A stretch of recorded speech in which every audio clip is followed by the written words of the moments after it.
Amigos do Cangaço na Literatura, tudo bem com vocês? Comigo está tudo ótimo. Voltamos para mais um programa, Cangaço na Literatura, hoje trazendo sobre o enterro do pai de Lampião. No último programa, a morte dos pais de Lampião, contando como foi o acontecimento mais exato lá em Santa Cruz do Deserto, os dois acontecimentos, né? A morte da mãe de Lampião, morte natural, e o assassinato de José Ferreira, com datas precisas, personagens precisos, localizações precisas. Hoje, nós vamos falar sobre, como eu falei, sobre o enterro, o que aconteceu logo após aqueles acontecimentos. Estamos em busca de mais informações e é muito importante. Mas antes de começarmos aqui nosso debate, gostaria muito que vocês comprassem o nosso livro 771532. É um livro muito importante, ele vai falar sobre as secas, as origens de grupos de cangaceiros, muitas vezes associados à seca no sertão. Ele vai focar nos campos de concentração, ou seja, os currais de gente.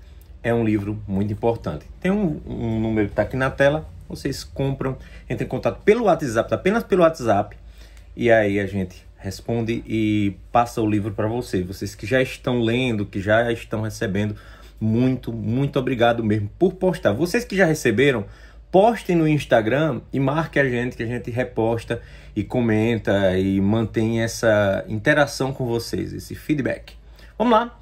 Então, Recife, quinta-feira, 29 de março de 1973. Diário de Pernambuco, terceiro caderno. Na tela vocês estão vendo aí, neste casarão alpendrado de fazenda sertaneja, vive uma velhice repousada, o senhor Maurício Vieira de Barros, ok? Que há 52 anos sepultou o pai de Lampião. Gente, o pessoal no Instagram começará a dizer que era mentira isso, porque se o cara sepultou o pai de Lampião em 21 e ele ainda está vivo, gente, olha a data da matéria, 29 de março de 1973, ok? Em 1973 tinha 52 anos que Lampião tinha perdido o pai, né? Aí vem, ainda hoje vive o homem que em 1921 sepultou o pai de Lampião. Eu vou ler a matéria para vocês em detalhes, ok? Num velho casarão alpendrado de uma fazenda sertaneja em plena Caatinga, pernambucana, no município de Itaíba. Olha lá, Itaíba é o local, né, que era a antiga Vila de Pau Ferro, que era pertencente a Águas Belas, Grande Almir, um abraço aí para Almir. Então, essa fazenda, não sei se a fazenda existe até hoje. Ó, município de Itaíba reside o ancião Maurício Vieira de Barros, que em maio de 1921 sepultou o pai de Lampião, morto por uma força volante da polícia alagoana.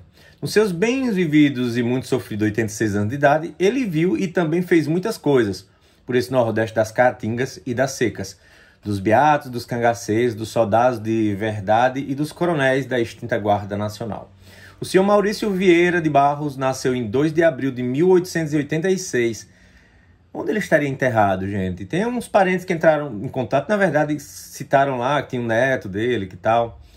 Interessante, viu? Onde ele está enterrado? Seria em Itaíba também?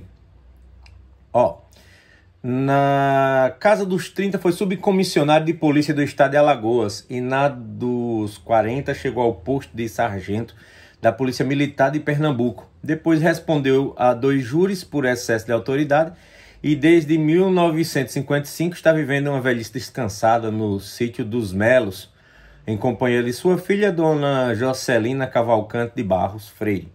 Se não fossem as ouças que já estão fracas, o velho Maurício não aparentaria seus quase 87 anos, pois ainda caminha com passo firme e guarda boa lembrança dos fatos de sua mocidade e maturidade. Ele é, agora, a derradeira testemunha viva do início de uma tragédia sertaneja, a transformação do cangaceiro manso Virgolino Ferreira em bandido profissional que convulsionaria os sertões nordestinos durante 17 anos, né, até 38. Um ator no proscênio. A primeira indicação do senhor Maurício Vieira de Barros como autoridade que sepultou o pai de Lampião foi nos dada há mais de 20 anos pelo Major Tatugueiros, no segundo capítulo do seu livro sobre Virgulino Ferreira. O autor das Memórias de um Oficial, ex-comandante das Forças Volantes, ouviu o relato da morte de José Ferreira da boca do próprio Virgulino, nos começos da década de 20, quando Lampião ainda era um simples cabra de senhor Pereira.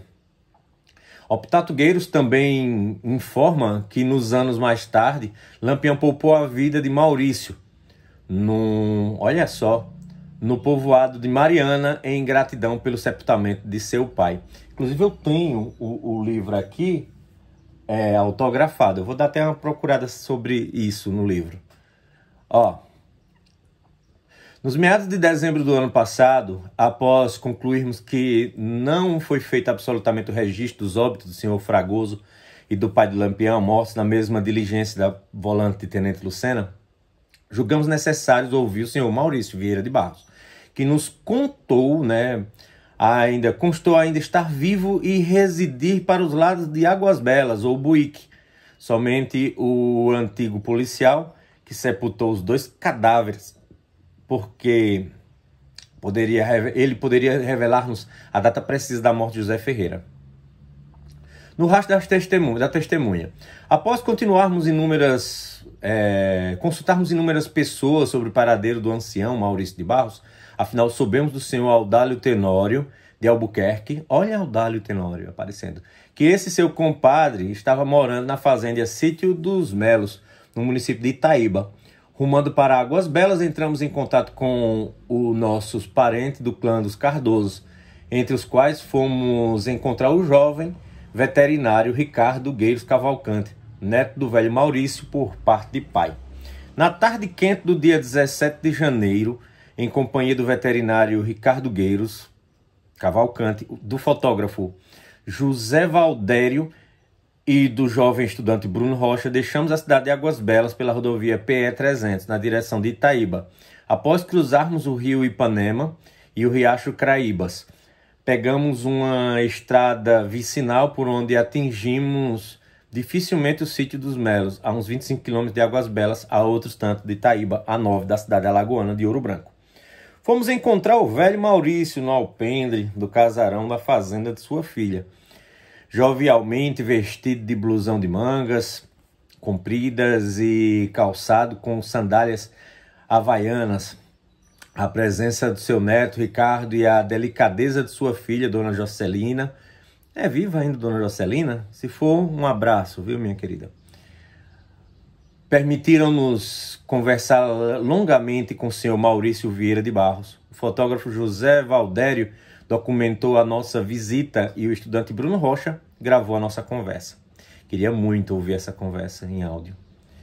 Subcomissionário sepulta 2 mortos. O senhor Maurício Vieira de Barros já exercia o cargo de subcomissionário de polícia na cidade de Mata Grande, em maio de 1921, quando o bacharel Augusto Galvão, secretário do Interior e Justiça na segunda administração do governador Fernandes Lima, enviou ao sertão uma força volante da polícia sob o comando do 2º tenente José Lucena de Albuquerque, Maranhão, a fim de dar combate ao banditismo.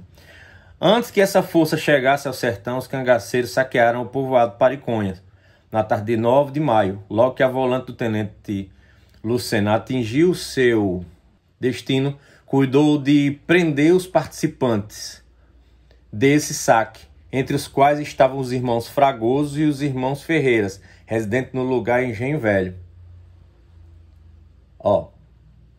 A volante cercou a casa dos Fragosos e do tiroteio resultou da morte de José Ferreira, ou seja, eles foram tentar prender o pessoal, né, no caso os irmãos, Lampião, e do saque, então estavam os irmãos Fragoso e os irmãos Ferreira, e aí eles cercaram a casa e resultou na morte de José Ferreira e senhor Fragoso. Ficaram baleados Zé Fragoso e saíram ilesos Luiz Fragoso. Avisado em Mata Grande das mortes ocorridas no Engenho Velho, o subcomissionário Maurício de Barros dirigiu-se a este lugar e fez transportar em redes os 2 cadáveres para a povoação de Santa Cruz do Deserto, em cujo cemitério sepultou. O fato de José Ferreira e senhor Fragoso terem sido deixados mortos por uma diligência da Polícia Militar de Alagoas levou o subcomissionário de Mata Grande a enterrá-los no cemitério mais próximo, sem fazer os registros dos óbitos. Ou seja, tiramos a dúvida que os 2 foram enterrados lá. Data da morte do pai de Lampião. Na breve história de 17 anos, qual foi do cangaceiro Virgulino Ferreira, que fez bandido profissional em 21 e foi eliminado em 38. Existem erros de datas de mais de um ano, como no caso da morte de seu pai. Inclusive, lá no monumento que tem lá em Santa Cruz, perto de Santa Cruz do Deserto, indo para o Engenho Velho, a data está 1920. Espero que, se fizerem uma reforma lá, porque diz que está um pouco abandonado, mudem e coloquem a data correta e prestem atenção na data correta, ok? Vamos lá, vamos chegar na data. Aos que apurados, no arquivo público do Instituto Histórico de Alagoas, o segundo tenente José Lucena de Albuquerque, Maranhão, foi nomeado comissionário de polícia da cidade alagoana de Viçosa em 10 de abril de 1920. Assumiu o exercício do cargo logo no dia 15 e permaneceu nessa comissão até princípios de maio do ano seguinte. Ele ainda assinou ofício na qualidade de comissionário de Viçosa em 28 de abril de 21. No dia 4 de maio, esteve no Palácio do Governo em Maceió. E no dia 10, olha que viagem, gente. E no dia 10 deste mês, deixava Palmeira dos Índios, abre aspas, com destino ao sertão. Então, estando acompanhado de um contingente de 24 praças, conforme registrou o semanário palmeirense. O Índio, de 15 de maio, de seu número 16, página 3. Viajando a pé, a volante de Tenente Lucena só alcançou o sertão ocidental de Alagoas uma semana mais tarde. Por isso mesmo, sua diligência no Engenho Velho somente pode ter ocorrido nos começos da segunda quinzena de maio de 1921. O seu Maurício não se recorda mais da data do velho sepultamento dos mortos pela diligência no Engenho Velho. Lembra-se, porém, que foi numa quinta-feira. Ora, a primeira quinta-feira da segunda quinzena de maio de 21 caiu no dia 19, o que permitiu ao Correio da Tarde de Maceió publicar no fim desse mês uma carta de Mata Grande sobre os acontecimentos do Engenho Velho. A esse tempo, os estafetas do Correio levavam a cavalo 3 dias de Mata Grande a Quebrangulo, de onde as malas postais seguiam de trem para Maceió. Ok? Então vai ser dia 19 de maio de 1921, a data exata da morte de José Ferreira. Sempre foram muito controvertidas as circunstâncias da morte do pai de Lampião. Na primeira entrevista que concedeu a um jornal recifense, Diário da Noite, de 3 de agosto de 1953, o senhor João Ferreira, irmão de Virgulino, declarou o seguinte sobre a morte de seu pai. Fim do tiroteio, seguido pelo abandono do local pela tropa, eu o fui encontrar sem vida caído sobre um cesto, tendo às mãos uma espiga de milho que estava debulhando ao morrer. Por seu turno, parentes e amigos do coronel Lucena de Albuquerque, Maranhão, costumam dizer que o velho Zé Ferreira resistiu à polícia, atirando de dentro da casa dos Fragosos. Parece-nos que há um engano em ambas as versões, pois o senhor Maurício Vieira de Barros nos disse que encontrou o cadáver do pai de Lampião no terreiro da casa dos Fragosos. Este depoimento se harmoniza com o informe que nos deu o sargento reformado Euclides Calu, residente em Mata Grande, e a história que contava o velho Manuel Paulo dos Santos, inspetor do quarteirão do Engenho Velho, ao tempo da morte do pai de Lampião. História que nos foi transmitida por seu filho Gabriel Paulo dos Santos e pelo magistrado alagoano Dr. Dumouries Monteiro Amaral. O informe do sargento Euclides Calu e a história contada pelo velho Manuel Paulo referem que José Ferreira dos Santos foi morto durante o tiroteio no Engenho Velho, quando ia tirar leite no curral. De fato, o cerco da casa dos Fragosos foi feito ao amanhecer do dia 19... Olha lá, amanhecer do dia 19 de maio de 1921. E o tiroteio que se seguiu e vitimou José Ferreira dos Santos ocorreu antes do café da manhã de um dia muito chuvoso, como declarou contextualmente seu filho, João Ferreira, na citada entrevista a um jornal recifense. E não há dúvida que o inspetor de quarteirão, Manuel Paulo dos Santos, foi a testemunha mais isenta de paixões no episódio da morte do pai de Lampião. Gente, que texto sensacional. E aí eu vou colocando algumas fotos, 2 fotos para vocês. A primeira vocês têm, ladeado pela senhora Jocelina Cavalcante de Barros Freire, sua filha, e pelo veterinário Ricardo Gueiros Cavalcante, seu neto, o senhor Maurício Vieira de Barros, conversou longamente com o enviado especial do Diário de Pernambuco. E a segunda foto, a conversa do senhor Maurício Vieira de Barros, à sombra do casarão do sítio dos Melos, nas Caatingas do município de Itaíba, foi gravada pelo estudante Bruno Rocha. Tá aí, gente. Pesquisa de Tadeu Rocha, fotos de José Valdério. E esse é o nosso Cangaço na Literatura. Se eu encontrar mais alguma matéria, eu vou dar uma procurada, uma pesquisada melhor aqui nesses assuntos. Eu trago para vocês aqui no nosso canal. Valeu, gostaram? Eu adorei. Valeu, tchau e até sexta-feira. Um abraço.